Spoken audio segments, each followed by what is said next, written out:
Hi guys, sorry it's been a while. I got pretty busy with life and everything, and it takes so much time to do these videos sometimes, but I'm back on the grind, get it? And here's my plan. You can pause it if you want, but basically I want to put more time into latte art, and I want to make my coffee more better because it was on the sour side on my previous attempts.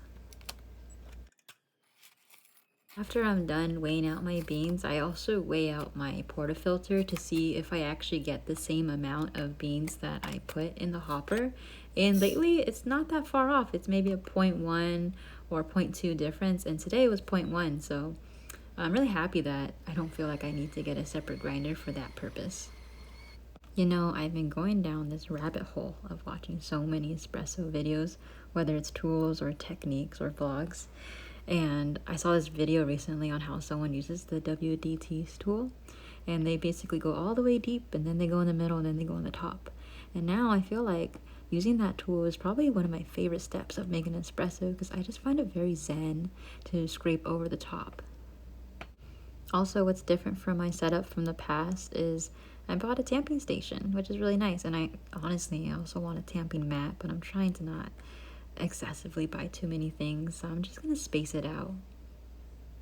So my goal is for 16 grams, I want 32 to 40 grams. I'm gonna go for 2.5x yield just to see the difference, and I want it more better like I said before. So that means my goal is 40 grams. And I didn't put the timer, but I timed it when I look back on this video, it was 23 seconds.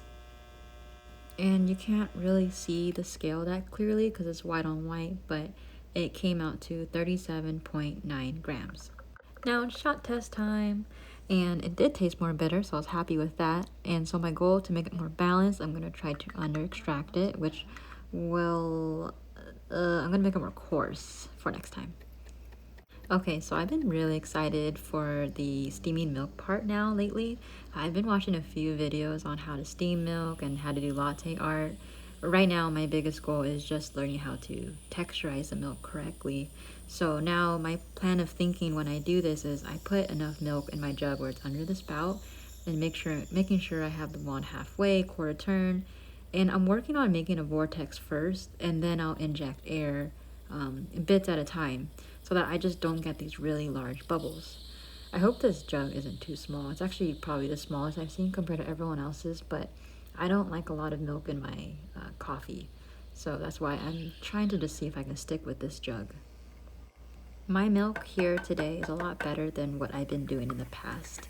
My milk in the past has always been too thick, too frothy, and I can't work with it. And today, my concern is that it looks too thin, and you're about to see in a little bit that it wasn't aerated enough, but kind of worried because that jug was already pretty full when I was creating that vortex, so I may need to actually go up on my jug size. We'll see. I'm gonna actually try it again tomorrow and see what happens. But yeah, my latte art's pretty sad, but I still feel like I'm in the step of the right direction now that I have a better idea on what I need to do to correct my mistakes. But thanks. Hope everyone's been well. If you got any tips, I always appreciate that. And I'll see you guys next time.